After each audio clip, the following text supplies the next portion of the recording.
మన తెలుగు అబ్బాయి నితీష్ రెడ్డి ఇవాళ డెబ్యూ చేస్తారని ఊహించారా?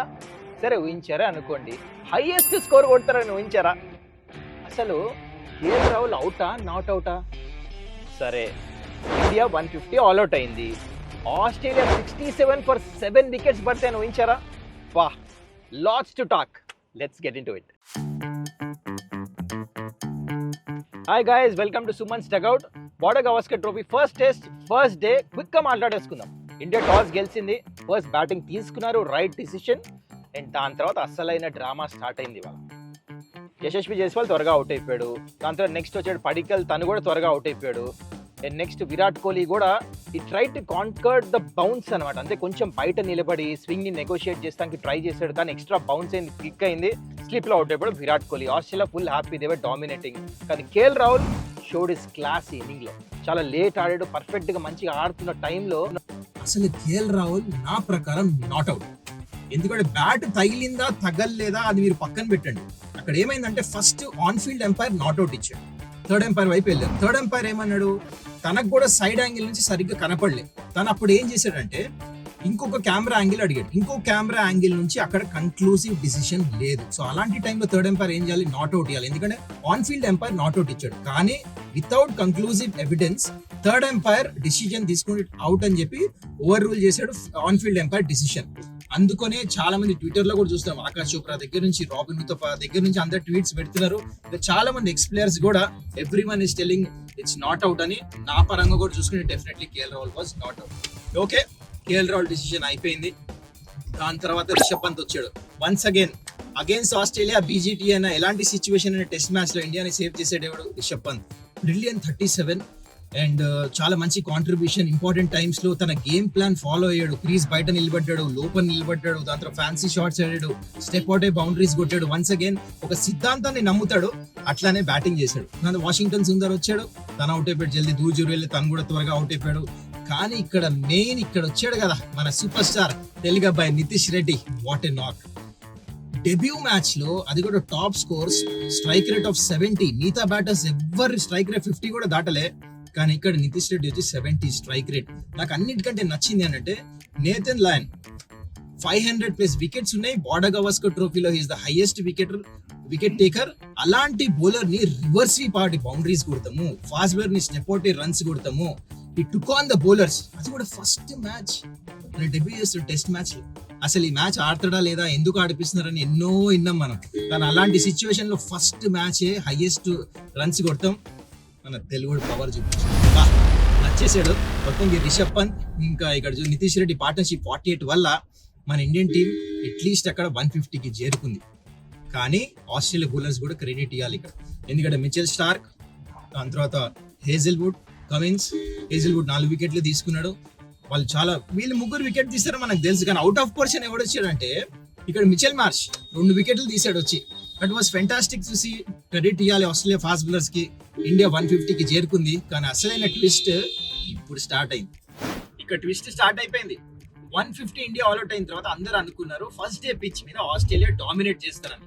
కానీ బుమ్రా బాబా ఏమి స్పెల్ ఆఫ్ బౌలింగ్. మెక్స్విని వాళ్ళ డెబ్యూటెంట్, ఫస్ట్ టైం బుమ్రాని ఆడుతున్నాడు. అంత ఈజీ ఉంటుందా, వచ్చి ఇట్లా ఇన్స్వింగర్ అయ్యగానే ప్యాడ్ కి తగిలింది.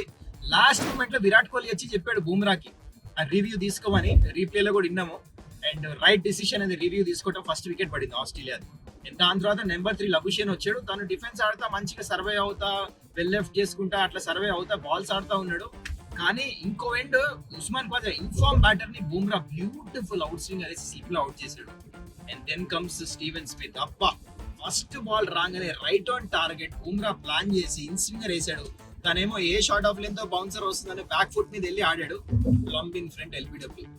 3 వికెట్లు గాన్, ఎగిరిపోయినాయి. మొత్తం కాన్ఫిడెన్స్ పడిపోయింది ఆస్ట్రేలియా అక్కడే. అండ్ దాని తర్వాత లబుషేన్ క్రీస్ లో ఉన్నాడు, కానీ he was not at all comfortable. Defence ఆడుతున్నాడు, అటు అంటున్నాడు, ఇటు అంటున్నాడు. కానీ మళ్ళా సిరాజ్ వచ్చాడు, బ్యూటిఫుల్ 2 వికెట్లు తీసుకున్నాడు. And debutant Harshit Rana, not to forget. Travis Head, మనకి రిషబ్ పంత్ ఎట్లానో ట్రావిస్ హెడ్ వాళ్ళకి అట్లా. Is a very dangerous player. Already ఒక థర్డ్ మెన్ లో బౌండరీ కొట్టేసి కాన్ఫిడెన్స్ వెళ్ళి పెరుగుతున్న టైంలో అరౌండ్ ద వికెట్ వచ్చి ఇండియన్ టీం చాలా మంచిగా ప్లాన్ చేశారు. స్టంప్స్ మీద వేశారు, రూమ్ ఇవ్వకుండా. పేషెన్స్ లూజ్ అయ్యి కొంచెం inside the line of the ball ఆడాడు, గాన్ బోల్డ్. అక్కడ నుంచి ఆస్ట్రేలియా బ్యాక్ ఫుట్ వెళ్ళిపోయింది. స్మిత్ ని వచ్చి అవుట్ చేశాడు సిరాజ్. అందులో మళ్ళా బూమ్రా వచ్చి ఇంకొక వికెట్ తీసాడు కమిన్స్ ది. సో టోటలీ ఈ మ్యాచ్ లో మాత్రం బూమ్రా ఇప్పుడు దాకా 4 వికెట్లు తీసి spear head of the bowler captaincy. ఎందుకంటే క్యాప్టెన్సీ చేస్తాము ప్లస్ బౌలింగ్ చేస్తాం అంత ఈజీ కాదు, ఎందుకంటే అలవాటు లేని పని.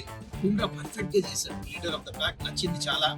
67 for 7 ఆస్ట్రేలియా. ఇంకా చాలా రన్స్ బిహైండ్ ఉన్నారు. India at the moment is favourite to win this test match for sure. ఇంకా వర్క్ ఉంది, ఎందుకంటే ఆస్ట్రేలియా టెలెండర్స్ కూడా బ్యాటింగ్ చేస్తారు. మిచెల్ స్టార్క్, నేథన్ లయన్, దాంతో లాస్ట్ లో అక్కడ దాకా బ్యాటింగ్ ఉంది వాళ్ళకి. అందుకని లైట్ తీసుకోవద్దు, ఎంత త్వరగా అయితే అంత త్వరగా ఆల్అౌట్ చేయాలి. Going forward India game plan అదే ఉండాలి. ఆ త్వరగా ఆల్అౌట్ చేసేసి ఎంత డెఫిసిట్ అయితే అంత వాళ్ళని తక్కువ ఆల్అౌట్ చేసి ఆ లీడ్ తీసుకొని అక్కడి నుంచి మళ్ళీ బ్యాటింగ్ చేసి వాళ్ళ మీద ప్రెషర్ పెట్టాలి. అట్ ద మూమెంట్ నేను చెప్తున్నా కదా, ఆస్ట్రేలియా చాలా చాలా ప్రెషర్ లో ఉంటారు. అండ్ సెల్యూట్ టు బూమ్రా, నిజంగానే అలాంటి స్పెల్ వేస్తాం ఈజీ కాదు క్యాప్టెన్సీ చేసి. Going forward India is in very very good place. కానీ ఫస్ట్ డే మాత్రం Border Gavaskar trophy it lived up to the expectations. So day 2 ఎలా ఉండబోతుంది? ఫస్ట్ కండిషన్స్ గురించి మాట్లాడదాం. ఈ పిచ్ ఎట్లయితే మ్యాచ్ ప్రోగ్రెస్ అవుతుందో ఇంకా ఫాస్ట్ అవుతుంది, ఇంకా బౌన్స్ చూస్తారు, ఇంకా వేరియబుల్ బౌన్స్ కూడా చూస్తారు. ఇది ఇండియన్ పిచెస్ లాగా కాదు సెకండ్ డే థర్డ్ డే మంచిగా అవడానికి.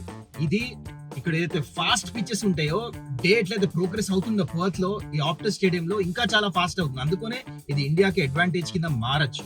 సో అందుకనే ఫస్ట్ త్వరగా అవుట్ చేయాలి. త్వరగా అవుట్ చేయాలంటే ఏం చేయాలి?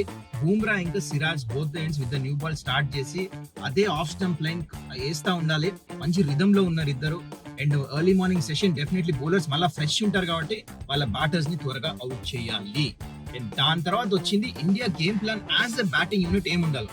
ఈ పిచ్ లో మనం చూసాం లబుషన్ బ్యాటింగ్ చేసినప్పుడు 52 బాల్స్ ఆడాడు, కొట్టింది 2 రన్లు. అంటే డిఫెన్సివ్ టెక్నిక్ ఎక్కువ పనిచేయట్లేదు. ఏదో ఒక బాల్ బౌన్స్ అవుతుంది, సీమ్ అవుతుంది.